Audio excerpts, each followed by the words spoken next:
A story was related by an individual in business which, at the time, seemed somewhat unusual, but now, in context, makes a lot of sense.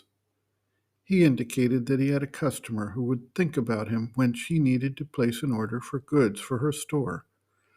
They seemed to have a very tight communication with one another at this level, despite a physical distance of thousands of miles.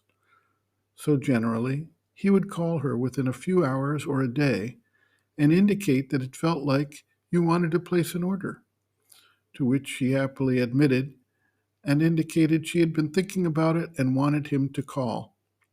This practice went on regularly for some years, on random days and times, without a formal schedule or pattern, and there was a regular communication on this level.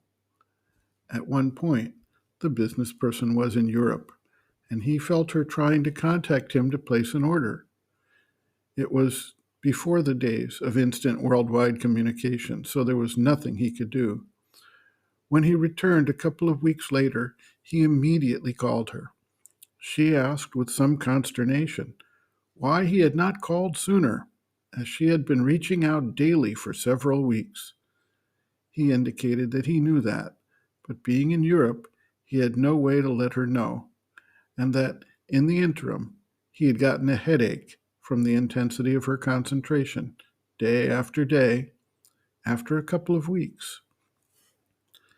The mother writes, quote, "But, you see, in a smaller measure and less perfectly, one is making formations all the time. When, for instance, one thinks of somebody quite powerfully, there is a small emanation of mental substance which, instantaneously, goes to this person, you understand, a vibration of your thought which goes and touches his, and if he is receptive, he sees you. He sees you and tells you, 'You came last night to see me.' That's because you made a small formation, and this formation went and did its work, which was to put you into contact with this person, or else to carry a message if you had something special to tell him, and that was done. This happens constantly, but as it is quite a constant and spontaneous phenomenon, and done in ignorance, one is not even aware that one does this.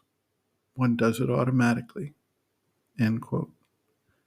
Reference: Sri Aurobindo and the Mother, The Hidden Forces of Life, Chapter 3, Hidden Forces Around, pages 69 to 70.